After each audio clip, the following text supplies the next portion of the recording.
What we are looking at is a fundamental alteration of the nature of these United States, and it is not for the better. Now, ladies and gentlemen, this has been 130 years in the making. What we are facing right now is the open objectives of what is commonly known as the progressive movement.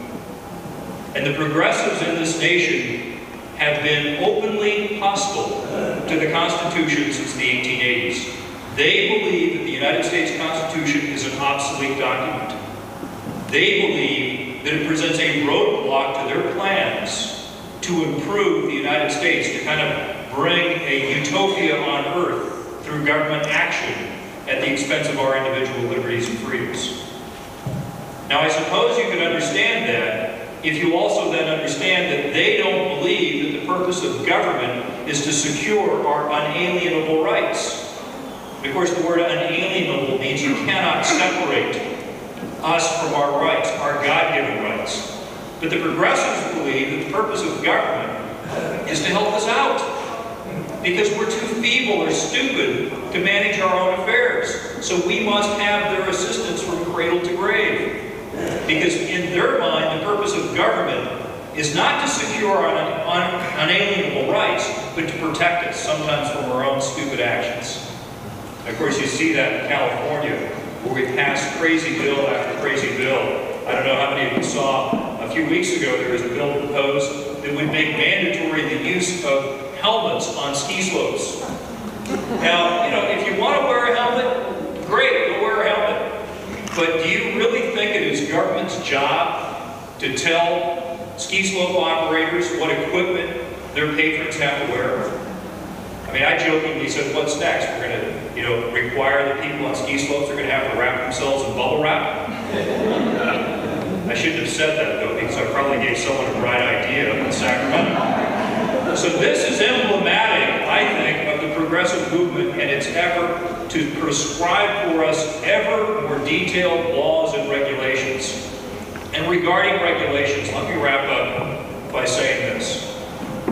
What the progressives envision is, instead of a three-branch system of government with the legislative, executive, and judicial, and a further division of power between the federal and the state, what they envision is what many European philosophers suggested, beginning with Hegel in the early to mid part of the 1800s. A two-branch system of government, the political and the administrative. And the job of the political is to pass broad, wide-ranging, kind of fuzzy legislation that creates bureaus, creates administrative entities staffed with highly educated and elite technocratic individuals. It empowers them with the ability to write regulations, and further, doesn't just empower them to write regulations, which of course is the legislative function of government, but empowers them then to enforce those regulations, because of course they're part of the executive branch.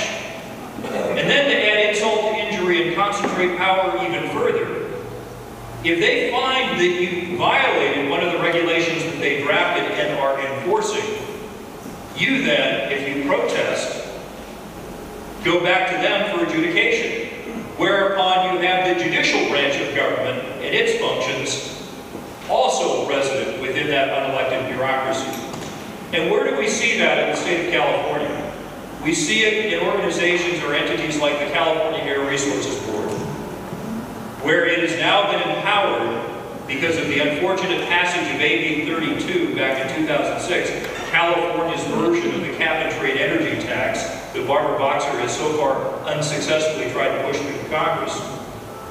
We see the Air Resources Board now empowered with the right to enforce through its regulations a 30% reduction in California's greenhouse gas emissions. And they're going to do it through regulations that will increase the cost of energy on every Californian, all without a vote of the people. You know, you can't unelect Mary Nichols, the chair of the California Air Resources Board, no matter how much you'd like to try. You can't unelect her. You can't turn her out of office.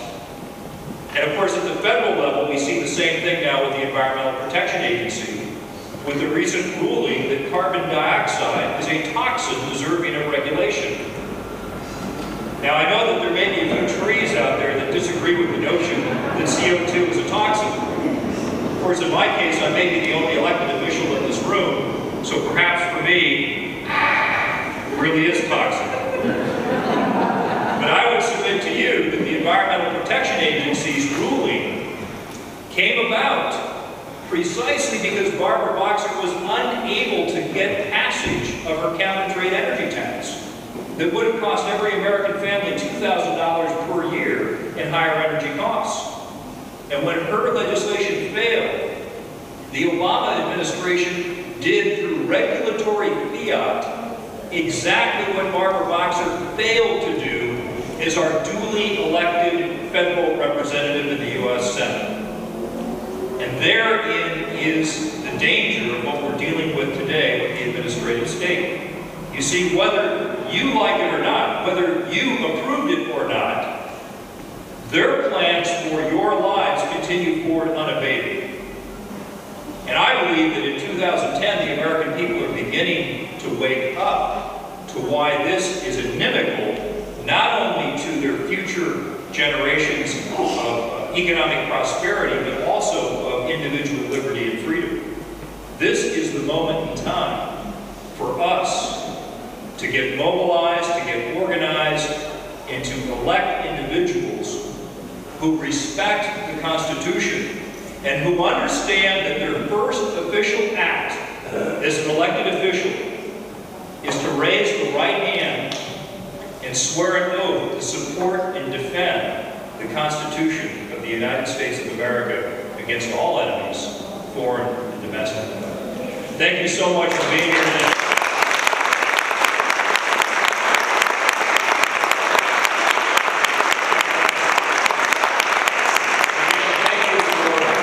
The iCaucus endorsement. I'm delighted to be here once again in San Diego, and I'm looking forward to this debate that they put together. It's a wonderful operation in civic education, and let's let the debate begin.